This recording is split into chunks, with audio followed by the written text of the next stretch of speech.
Welcome to the Courage to Live podcast. My name is Josh Bitsko, and I'm a retired police captain with 24 years of experience out of Las Vegas. Currently, I travel the country and I teach people about courage, resilience, and leadership. Joined by my co-host and wife, Jenna. Hi. And I know we've been talking about a lot of heavy subjects on the podcast lately. It seems like, PTSD and when you're at your lowest. I think we're going to round that out with another heavy subject and talking about suicide. I and was not expecting you to say that. Okay. but specifically, I'm going to tell a story how it's impacted me personally, and then we'll end up with some tips on for yourself and loved ones. And I think that it's a really important subject. And I think honestly, we've been kind of beating around the bush about it, talking about if you're in crisis or if you're low, but ultimately this is what we're trying to prevent. And this isn't just first responder or law enforcement specific. It's just life. Mhm. We have been honestly still just traveling nonstop. We finally have like a minute to take a break.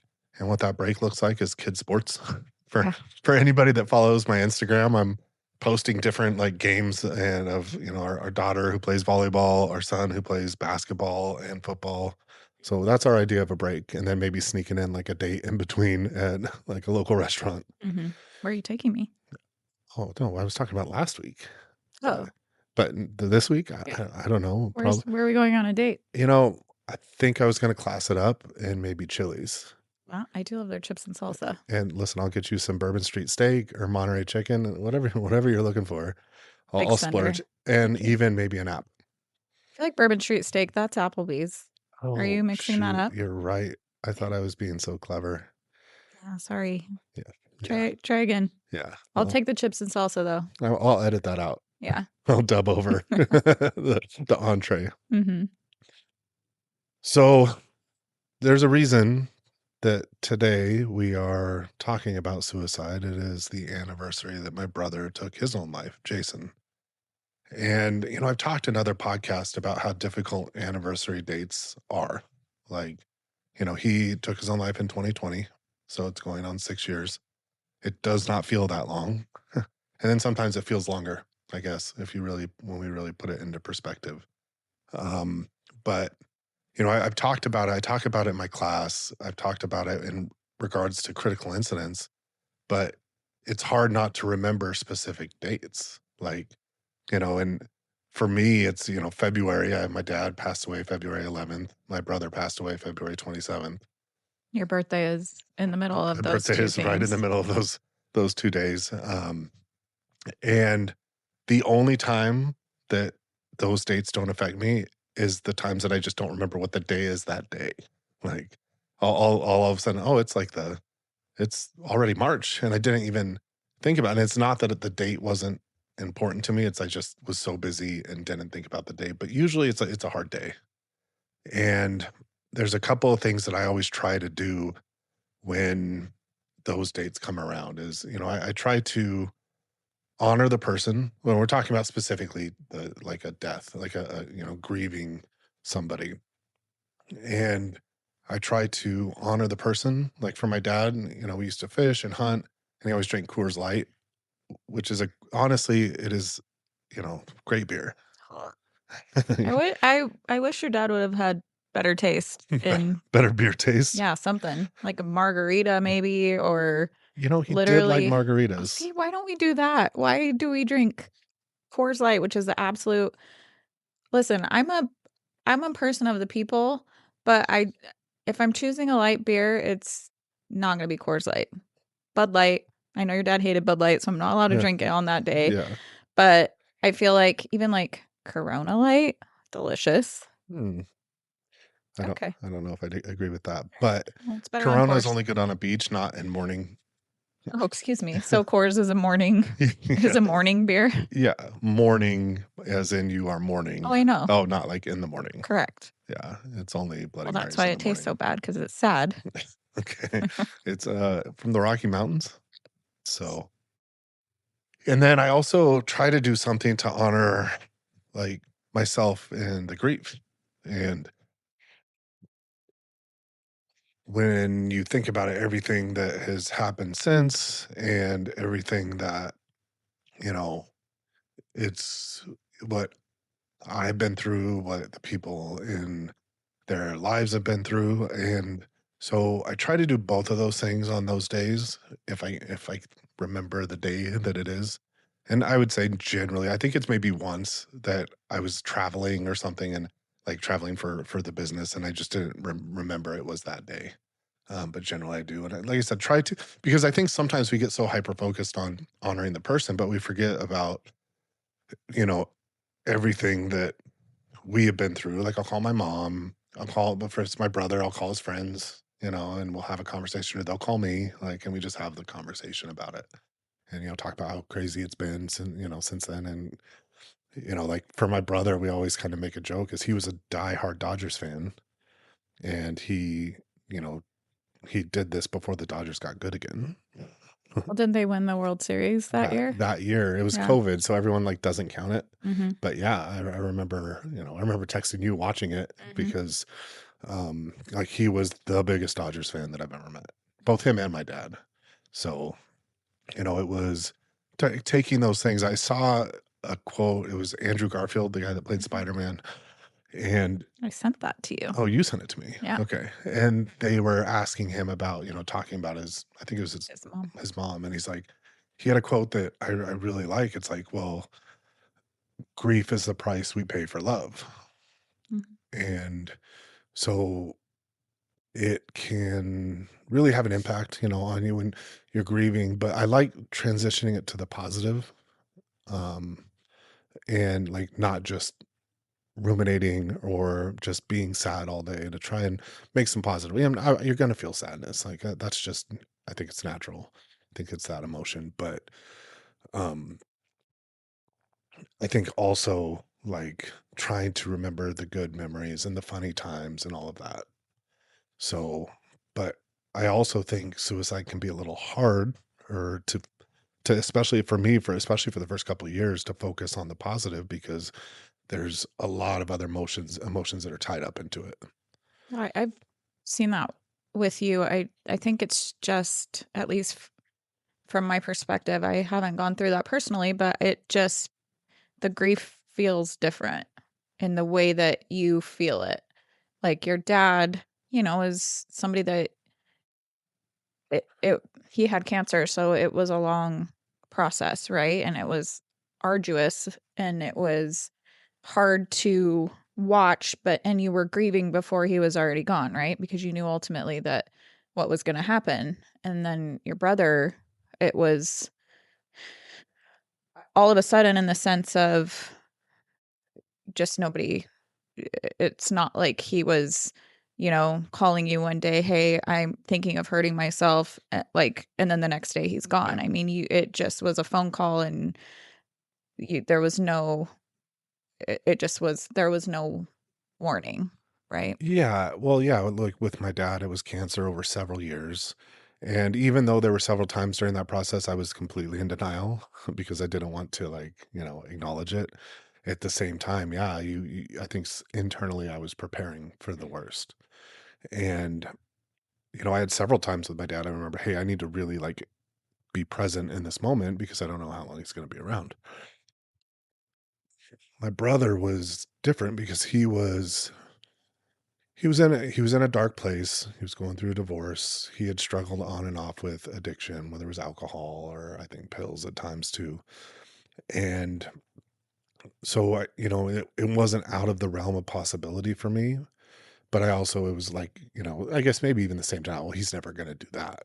Yeah, I just meant there was not time to mentally No, there was a prepare. shock. There was Right. definitely a shock to it. I mean, I was at work Mhm. and my mom called me. I was in one of my sergeant. I was a lieutenant in IB, and I was in one of my sergeant's office.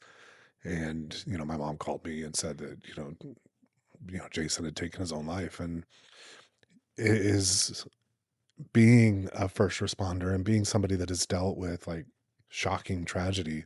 Initially, I just went into work mode. Like, okay, I'll come pick you up. Don't drive, mom, and we'll drive. He lived in San Diego. We'll drive out there and we'll start dealing with it. And so, but backtracking a little bit, he had been struggling more. Like, he always was a roller coaster with him. Like, he would have a couple years where he was doing great, and he was like one of the smartest human beings that I knew. Like, he had all the intelligence, not a lot of common sense, a lot of times, but all the intelligence. And so he would have a couple years where he's doing really well. He had a really good job. You know, he had a daughter and, his wife and supporting his family and just seemingly, he was always a really joyous person. Like he was always really happy. And then there would be the low times where he would fall back into alcohol or get a DUI or something like that. And it was just always up and down with him. And but this was a down, but in my experience, there was always these ups and downs. And I knew, okay, he's gonna, pull through this. And he had called me a couple weeks before talking about how he was struggling. And I said, okay, I will help you, but you need to come out here because he was, in the middle of a divorce, living in a motel, trying to get back on track seemingly. And I'm like, because I'm not going to enable you out there. But if you come out here, you have a place to stay and we'll help you. And he, didn't want to do that. And so we really didn't talk a lot for those couple of weeks. And then until I got that call when I was at work. And, there was that shock and then just like so much anger. And, I've talked about in other podcasts in my class, anger is that secondary emotion. It's covering other emotions like fear or shame or guilt or pain. And so number one, anger was easier to feel because, it's just not like you're not gutted, right? And I would say like for a couple of years, I was just angry with him.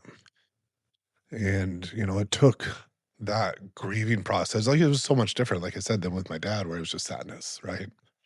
Um, and I think being able to mentally prepare, like it still hurts when I think about my dad.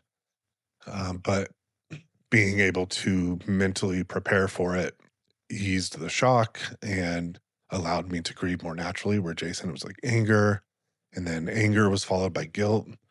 And I mean, it's been 6 years, and I finally think I'm in a place where I can like, I mean, maybe even just grieve naturally. I would say probably in the last year, you've, I feel like, yes, I think the anger, some of the guilt has subsided. So you speak more fondly of him when Yeah. you talk about him and remember him. And um, it's not without that, or it's without that anger that is right there under the surface.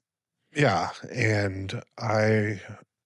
Because again, you just have to go through that process. And we'll talk a little bit about more generalities in suicide later in the podcast. But, there's always that, well, how could you do this to all the people you love? But I can guarantee people that are in that place aren't thinking about any of that. Right. It needs to be more focused on them, Right. not the people around them, because a lot of times that's what's causing them to be in that place in the first place. Mhm. But yeah, I remember driving out there and, it started to go around the police department. So I was getting so many calls. I put my phone on do not disturb, and just set it down. You text me. Um, we were friends at the time and that meant a lot. And I had one other text from somebody so if this happens to somebody that you care about, there's a way that you can reach out in a way that probably not. Like the people calling me or tell what happened, like I have so many stories about like, oh my gosh, what happened? How do Or you do it? yeah, yeah. Which How did is how did he a do it? truly wild question to me, Yeah, because why does it matter? exactly. Or the I'm here for you, which is very well intended. Um, but I had one person send me a text, and the first line is, "Don't respond to this," like Mhm. because I know you're going through it. And then listed out like kind of I'm trying to remember the exact text, but like what to prepare for, be there for your family, but also don't lose yourself in the process. But really what I focused on was you don't have to respond to this, especially for me going into like work mode, like feeling I have to like answer these questions and let everybody know what's going on and all of that. Um, so when I've had people around me with that happen, I've like mirrored that. Like, hey, you don't have to respond to this. Make sure that through this process you are, taking care of yourself. And by all means, end it with like, and if you need anything, like someone to go feed your dog or whatever, well, I'm here for you. But Well, and I've because of that story, I've used that. I haven't had anybody in my life that's had to deal with suicide besides you, but I've used that, for I had a friend whose friend passed away in September, and that was what I sent to her. Hey, I don't need you to respond to this. I just want you to know that I'm here for you. I'm thinking of you, whatever, blah, blah, blah.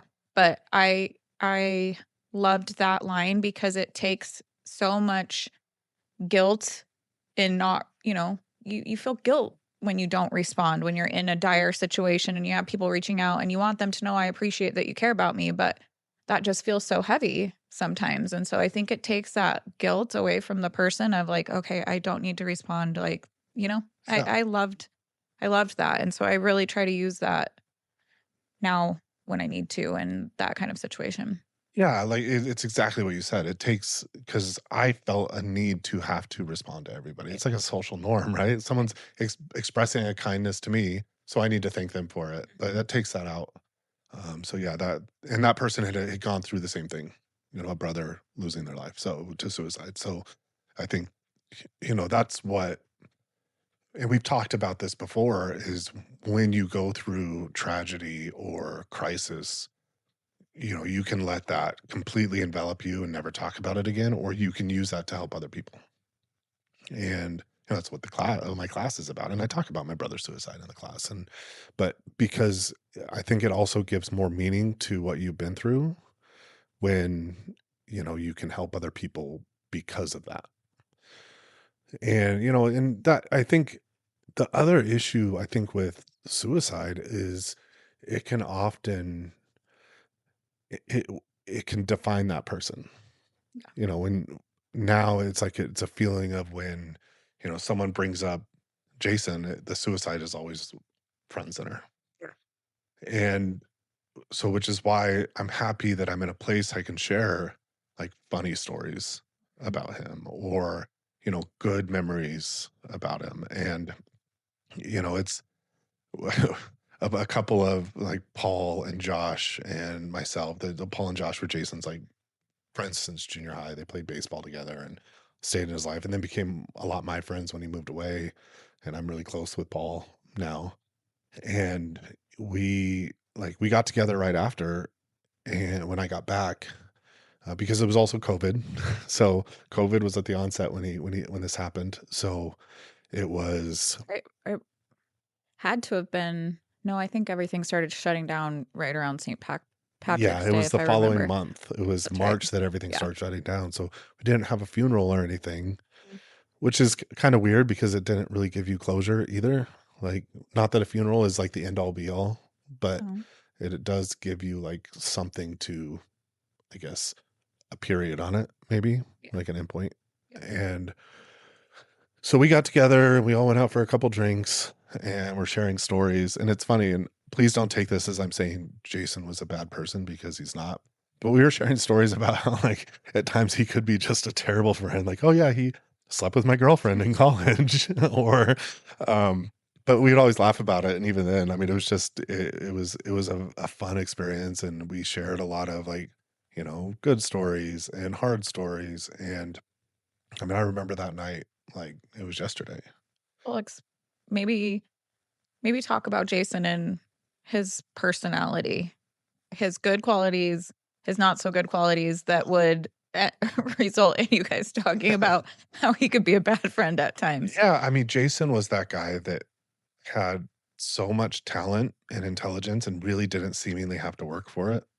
Like he pitched Division 1 baseball in college. Like, and he was six. I'm the run. I'm 6'2", 225, and I'm the runt of my family. And so he was 6'4", could like throw in the 90s. Like he was two off from valedictorian, but he like ditched all the time. Like I was like, how is he doing this? I'm working my butt off to, get A's and a couple B's. And he is just like, just seemingly naturally had it. And he did work hard at baseball. I'll give you that, but he just there. It seemingly he didn't have to work for much, and he was very charming. Like he was very funny when you're talking to him. He is like 100% invested in what you're saying and made you really feel like valued in that. Which also made him good with the ladies, Yeah. I was gonna including say their girlfriend. you have one friend Mhm. who that is his superpower is being completely enveloped in the conversation and asking you questions, and like when he looks at you when he's talking to you, you feel like you're the only person in the room, Yeah. which I can see how that would be good with the ladies because it makes you feel important. It makes Yeah. you feel like, oh, he really cares what I'm talking about, right? Yeah. Like, And Jason just had that. So like I would see it all the time. I I'm not gonna say I don't care when somebody's talking, but I don't present that way. So I'd always see, like, even in high school and or we go hang out and I'd see him like, I'm like, man, he is just so good at that. And he wasn't doing it. It wasn't fake. Like he wasn't doing it to pick up on women, but it did result in that oftentimes. Like there was a time we were living together and Jason at times had a problem with drinking and drinking too much. And I hear a commotion downstairs because he had brought a girl home and like he is done. They're done doing what they're doing down there. And like I walked downstairs to grab a drink and he's like, "Oh, I got to take her home." And I could tell he was like hammered. I'm like, "No, I'm not going to let you drive. I hadn't been drinking at all. I was at home." And I was like, "I'll take her." Talk about an awkward drive. Driving this random girl my brother picked up from a bar to her apartment across town. mhm. Like, "Hey, so like Tell me about yourself. yeah, how was it?" Oh Like, my it god. just it was a very awkward experience. But Jason, we would always have it always seemed like over the top experiences. Mhm. And, you Was know, he like dramatic or just like everything was just always really like every experience was just a big experience? yeah, it was fun. He was fun to hang out with. He was fun to like, like I mean, he gave me my first beer when I was 15 with his friends. What are you doing right now? Um, but I think like, there's children that listen to this podcast. We don't advocate that, guys. no, it was terrible, That's terrible life breaking the choice. law and we don't Terrible life choice. yeah. We don't advocate for breaking the law. No, but I'm just saying, I'm using that as an example of it was always it was always an experience. Yeah. And he was seemingly full of life and really enjoyed it. But I think that's also lends to the big ups and the big downs. Like, he was up here and having fun and all of that. But I think sometimes that life can be lonely Mm. because you're always having to be somebody you're not, or, It uh, sounds like he was that person. It just, he I never met Jason, so I don't know. I only have Mhm. what you and um Paul have to go off of. That's all I have to go off of, but it it sounds like that's who he was. He was a big person. He was a big personality. Um but I think there comes a pressure with that, right? And there comes a pressure when you're playing D1 baseball and when you're valedictorian, and there's just a lot of pressure to be perfect and to be the best always. And I think that it sounds like he struggled with that. Well, and I think because baseball was his life for so long, when he lost that, he lost a lot of purpose Mhm. or direction. And that's really when I saw the drinking increase and like then he get a DUI. He he was pitching at UNLV, but ended up getting in a fight over a girl and breaking his hand, his throwing hand. So he had a red shirt. And then he went to Saddleback, which is a JCO in California. And so he just kind of like once he lost baseball, he lost that purpose. I mean, I did a podcast on having a purpose and finding it and being able to find it in yourself, not just something that like was either given to you, provided to you. Yeah, I was there for that podcast. Yeah. You did do that. I was there too. Yeah, we did that. So I think when he lost that, he was kind of without an oar and was finding that in different ways and coping with problematic coping methods. And um like I said, I think that that's why that is so important is having goals and having a purpose in your life. Because I'll tell you, that man could have been, if he wanted to be the president, if he wanted to be a CEO of a company, if he just like would like have a goal and a direction and a drive, he would have those things. Um, because how many, I mean, there were people that after he passed that reached out to me, "Oh, your brother worked for me and was such an amazing Oh, yeah. person." We met up with one of Yeah. those people in California. Yeah, and he's like, "He was so amazing, and I wanna help, like, pay for his daughter's college and set up a fund for her," and then he's like, "But, unfortunately, I had to let him go 6 months ago Yeah. because of, I think he wasn't showing up or something like that." But, again, it was just those high highs and low lows, Mhm. and but, yeah, I mean, we him and I had an interesting relationship when we were younger. We really, I mean, we fought like brothers fight.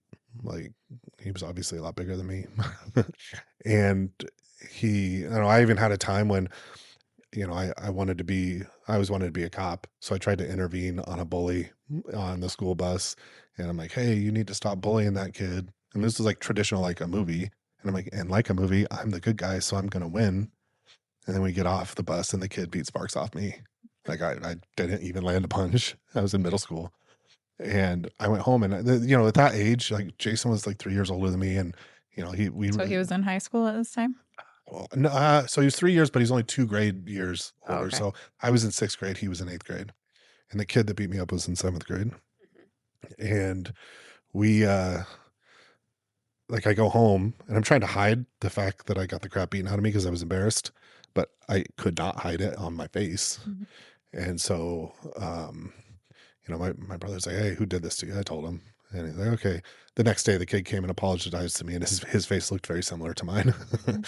So, he's like, he was a good big brother, but also we fought all the time. And then it wasn't until he went away to college that we actually became friends. Um, and, then as I started my career in policing, it was interesting because I always felt he was really proud. So I always felt he was very proud, and, like, I would call him, and we would talk about, like, stories of policing or, like, I promoted, and there was always that, like, I could just tell that he was super proud, and then even after dad died, he tried as hard as he could to step up on that role too, as much as he could at that point. Um, but so, he Can you tell the story about, well, in October about about Obama? oh my gosh. Yeah, so I had almost 0 online presence after the 1 October shooting, and I did all of what I did, but because I was on 60 Minutes, then there were all these conspiracy theorists and people trying to find me, but because I had no online presence, they were sending literal letters to the K-9 office. There was a mix of, like, fan mail and, like, conspiracy theorists and people wanting to be like, "Oh, I want the real story. I'm a citizen reporter." Well, my brother was on LinkedIn, and so someone reached out to him thinking it was me. His name was Jason Bitsko, and so my brother's like, "Yeah, sure, let's talk on the phone." And so the guy calls him, and he literally says, "Yeah, you know what? There was a second shooter." The guy's like, "There was?" He's like, "Yeah, it was Obama." And then so my brother called me laughing about it, and I'm like, "Oh my god, Jason!" Like I literally called the PIO, Carla, and I'm like, "Hey, Your brother's this an my idiot. brother's an idiot. This is what happened." So when she got done laughing, she's like, "Okay, if we get any calls on Obama being the second shooter, I'll make sure we send him directly to you." But Mhm. yeah, he didn't take a lot serious. And it was always, it was always funny. I remember he sent forwarded me an email from his boss at the time, and I can't remember where he was working at the time. This was in 2017, but this long email from his boss. "I just saw this about your brother. Why am I hiring you? Why can't I hire him?" And so Jason, but he was super proud of that. Yeah.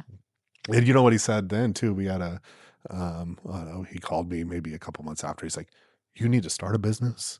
You need to go around and teach about this and talk about it because there's so much value in what your experience and what you can now And write a help people." book. And he Didn't he said, tell you "Write to a write a book." book? Yeah. Yeah. Like, and so, you know, 8 years later, we, he was right. And that's what I mean, though. Jason was very smart Mhm. and he could see 3 or 4 steps ahead, especially for other people, Yeah. but oftentimes not for his own, life. Yeah. Well, I know we were going to talk about, science. I don't even remember. We're very professional over here. Mhm. We kind of just riff is how Yeah. we do these podcasts. It's actually easier for both of us to just talk instead of like having a script or anything to go by. But I kind of want to pivot in what we had like thought this episode was going to be. Can you talk about what to do? You've talked about it a little bit, but if someone if they are dealing with a suicide in their family or a friend, what can they do for themselves? Like, what advice do you have on that? And then, as a friend, if you know somebody that's going through the grief of suicide, what can you do as that friend? I think that's a better pivot than what we were thinking. Yeah, I mean, I think that when it happens to you, you are going to feel a range of emotions, and whatever you're feeling, honestly, is the right way to feel. You have to feel it. I had to go through my anger phase, It was a long and face, which is well, okay. well, and that's where I'm going to get It's though. okay. And you have to feel. Then, if you're feeling guilt, you have to process through it to finally get to a point where, I mean, yeah, I listen. If you're listening to this, there's plenty of times that I got emotional during this podcast, but it feels different than when I was emotional Mhm. just feeling guilt or feeling anger or those emotions. So, know that you're going to feel a wide range of emotions, and whatever you're feeling in the moment is okay. Where I'll pivot is saying, like, you don't have to get stuck in those emotions, and that's what I did, right? And I mean, it was shortly after he passed away that I started therapy, but I had so much. I had my dad, I had 1 October, I had an officer involved shooting, I had all of these things, relationship issues, all of these things that I had to kind of get through. And so Jason, like, yeah, I talked about, a little bit, but I really didn't lean into the emotions I was feeling because of that. And And I so, think too, I don't know that you were ready to lean into that. I think there was, well, yeah, you had all this other stuff that you needed to process through, but I think there was some internal things that you needed to get through. Obviously, I'm a big proponent for therapy, but I think there were some internal things that you needed to get through with just like your relationship with him, and like you needed to kind of like work through that at your own pace before you could even talk about it in therapy, if that makes sense. yeah, everybody's journey is going to be a little different, and everybody's journey is going to be the right one for them, as long as you're not just stuffing it down and not talking about it and not processing through it.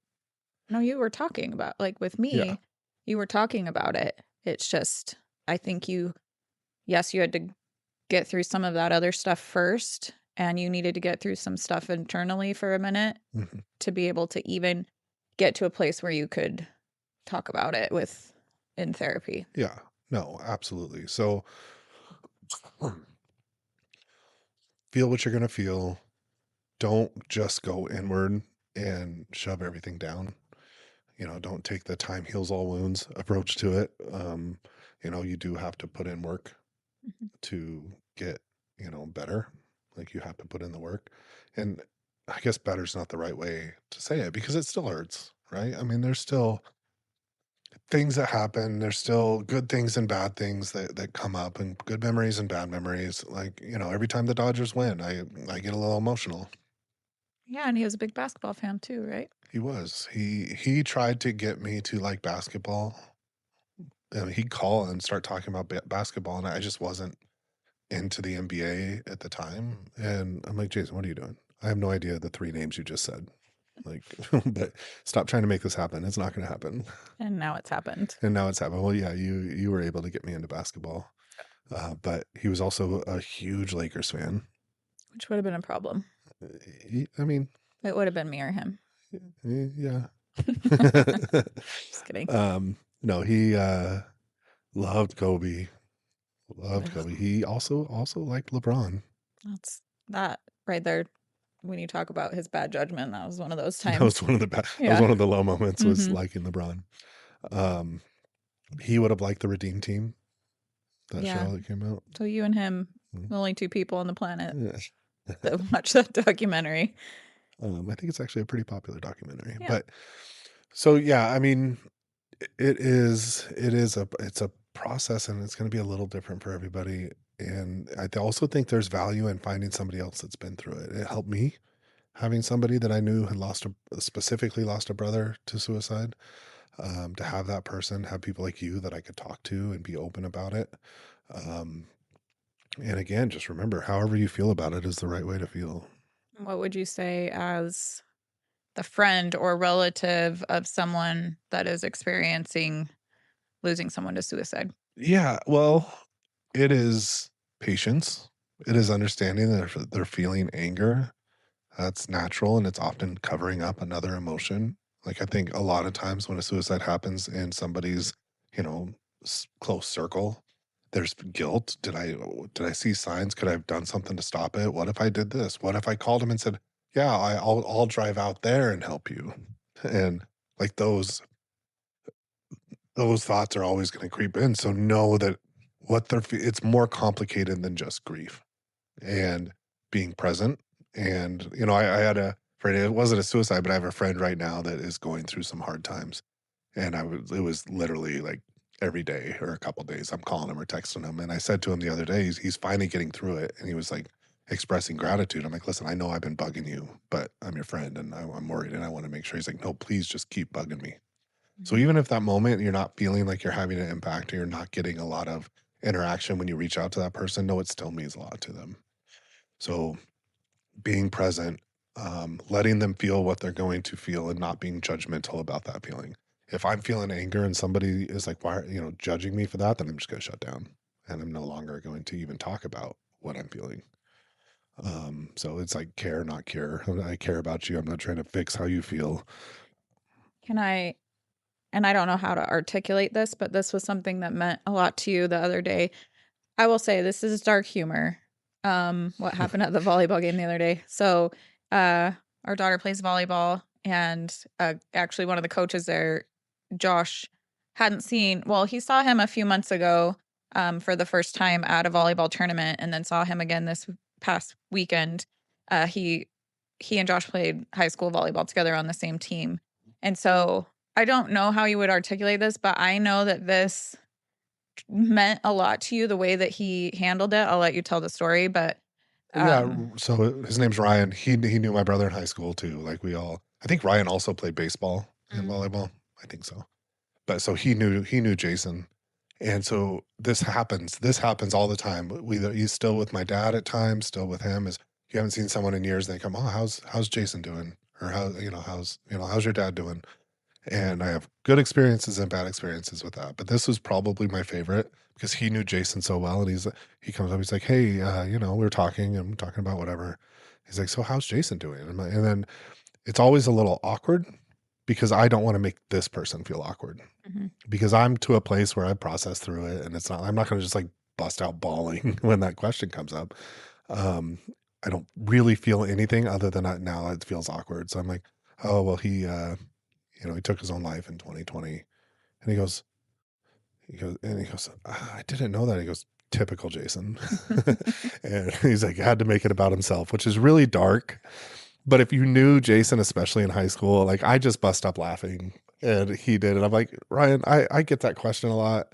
That is the best response I've had to that. So thank you for not making it awkward. Mhm. And so we laughed about it. And I'm not saying if somebody tells you that their close one committed suicide, say just typical. Yeah, that's a specific That's circumstance. a specific personality. Yes. Um, Also, this is, 6 years down Right. the line and not 6 months. So, but yeah, that Maybe that did. doesn't hit as well as I thought, but I appreciated him for that because I know how awkward that is for you all the time. Yeah, So, yeah. No, it it happens less and less the longer out, further out you get, and but it not still awkward for happens. you, but awkward because you don't want the other person to feel bad for asking the question. Yeah, it is a little awkward for me because No. how do I put it? But yeah, I mean, you're right. It is. It's both of those things, and it's like, but it is mainly I don't want to make this person feel awkward and ruin their day because like, oh my gosh, I brought up his dead brother. Yeah. Yeah. So yeah, I mean, so if you're having somebody in your life that that has experienced this, to be there for them. And if you're going through it, I know how hard it is, and it's a wide range of emotions. And I've said it 2 or 3 times now. However you're feeling is the right way to feel, and just get help. And if you're listening to this and you're feeling suicidal, um, The 988 is a suicide crisis lifeline hotline. You can get help. There is always help out there. And even though you're feeling at your lowest in that moment, know that if in 6 months you'll be in a lot better place It always if you gets take the better. steps. It always gets better. Gets And better. I've talked to people that have actively attempted suicide and failed, or were there and called that hotline, or talked to somebody that talked them out of it. Every single one is so glad they didn't make that choice. Mhm. So know that if you are feeling that, or you're in that dark place, know that it does get better. So, well, I talk about this. I talk about my brother in my book, The Courage to Live. So I get in depth into more into grief and loneliness. It's available on Amazon, called The Courage to Live. Um, if you liked what we talked about, please subscribe, leave a review. And I appreciate you spending time with us today.